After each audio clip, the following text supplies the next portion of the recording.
தமிழகத்துல இந்த கேஸ பத்தி தெரியாத நபரே யாருமே இருக்க மாட்டீங்க. குன்றத்தூர் அபிராமியை பற்றி தான் இந்த வீடியோல நம்ம தெளிவா பார்க்க போறோம். அந்த நபருக்கு பாத்தீங்கன்னா இன்று நீதிமன்றம் தண்டனை விவரமும் அறிவிச்சிருக்காங்க. சோ என்ன நடந்துச்சு வாங்க விரிவா பார்க்கலாம். முறை தவறிய பெண்களால் குடும்ப வன்முறைகள் பெருகி வந்து கொண்டிருக்கிறது. அந்த வகையில கள்ளக்காதலுக்காக பச்சிளம் குழந்தையின் உயிரை பறித்த குன்றத்தூர் அபிராமியை எளிதில் மறக்க முடியாது. பல வருட காலம் சிறையில் உள்ள அபிராமிக்கு இன்று தீர்ப்பும் அளிச்சிருக்காங்க. தமிழகத்தையே உலுக்கி குன்றத்தூர் அபிராமிக்கு சாகும் வரை ஆயுள் தண்டனை அவருக்கு கொடுக்கப்பட்டிருக்காங்க. இவர் போலீஸ்ல எப்படி முதல் முறை சிக்கினாங்க, குழந்தையின் படுகொலை எப்படி வெளிச்சத்துக்கு வந்ததுன்னு தெளிவா பாத்திரலாம். குன்றத்தூர் என்றாலே அபிராமி தான் நினைவுக்கு வரும். குன்றத்தூரை சேர்ந்த அபிராமிக்கு பாத்தீங்கன்னா இப்போது 37 வயது ஆகுது. டிக்டாக் செயலி பிரபலமான போதுதான் அதன் மூலம் அபிராமியும் பிரபலமானவர். இவரது கணவர் பெயர் விஜய். தனியார் வங்கி ஒன்றில் வேலை பார்த்து வந்திருக்காங்க.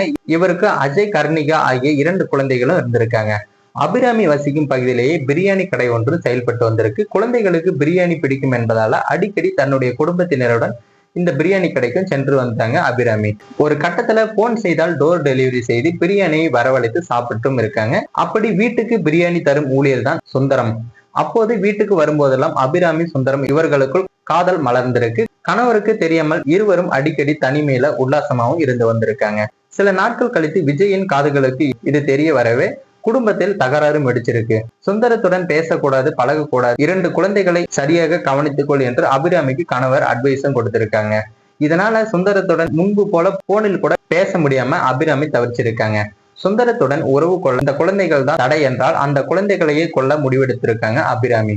இதற்காக பாத்தீங்கன்னா கள்ளக்காதலனிடம் சொல்லி தூக்க மாத்திரை வாங்கி வர சொல்லி அவைகளை பாலில் கலந்தாங்க அபிராமி. குழந்தைகளை இரவு தூங்க வைக்கும் போது மாத்திரை கலந்த பாலினை குடிக்கவும் வச்சிருக்காங்க. பிறகு பாத்தீங்கன்னா குழந்தைகளின் கழுத்தையும் நெரிச்சிருக்காங்க. எப்போதுமே விஜய் வேலைக்கு கிளம்பி செல்லும் போதெல்லாம் குழந்தைகள் டாட்டா சொல்லுவாங்க. ஆனால் மறுநாள் பாத்தீங்கன்னா குழந்தைகள் இன்னும் விழித்துக் கொள்ளாதால் விஜய் அவர்களை எழுப்ப சென்றிருக்காங்க. குழந்தைகளை எழுப்பினால் நாம் சிக்கிவிடும் என்று கருதிய அபிராமி தூங்கும் குழந்தைகளை ஏன் எழுப்புறீங்க என கேட்டு விஜயை சமாளிச்சிருக்காங்க. அலுவலகத்திற்கும் அவரை அனுப்பி வச்சிருக்காங்க. குழந்தைங்க பிணமா கிடைக்கிறாங்க என்ற ஈவு இரக்கம் எதுவுமின்றி பிறகு தனக்கு தேவையானதை எடுத்துக்கொண்டு பைக்கில் சுந்தரத்துடன் கிளம்பி இருக்காங்க. அலுவலகம் முடிந்து வீட்டிற்கு வந்த விஜய் அப்போதுதான் 2 குழந்தைகள் மூச்சு பேச்சின்றி இருப்பதை கண்டு தரையில் புரண்டு கதறியும் அழுத்திருக்காங்க விஜய். இறுதியில் குன்றத்தூர் காவல் நிலையத்திற்கு தகவலும் கொடுத்திருக்காரு. 2 குழந்தைகளின் சடலத்தை பிரேத பரிசோதனை செய்ய மருத்துவமனைக்கும் அனுப்பி வச்சிருக்காங்க.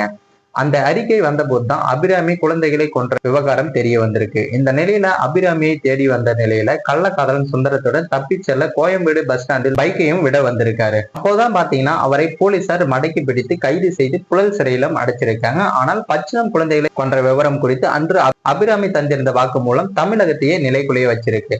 கள்ளக்காதல் என்றாலே அபிராமி என்று சொல்லும் அளவுக்கு குன்றத்தூர் அபிராமி சம்பவம் தமிழகத்திலேயே நிலைச்சிருக்குன்னு தான் சொல்லலாம். தனது கள்ளக்காதலுக்காக பெற்ற குழந்தைகளை கொலை செய்யப்பட்ட சம்பவம் பெரும் அதிர்ச்சியும் சோகத்தையும் ஏற்படுத்தி இருந்துச்சு அந்த சமயத்துல. இன்று பாத்தீங்கன்னா அந்த நபருக்கு சாகும் முறை சிறை தண்டனை என்ற தீர்ப்பையும் அளிச்சிருக்காங்க. சோ மேலும் இது போன்ற வீடியோக்களை உடனுக்குடன் காண மறக்காம நமது சேனலை சப்ஸ்கிரைப் பண்ணீங்க. வீடியோ பயனுள்ளதாக இருந்தா மற்றவங்களுக்கும் ஷேர் பண்ணுங்க.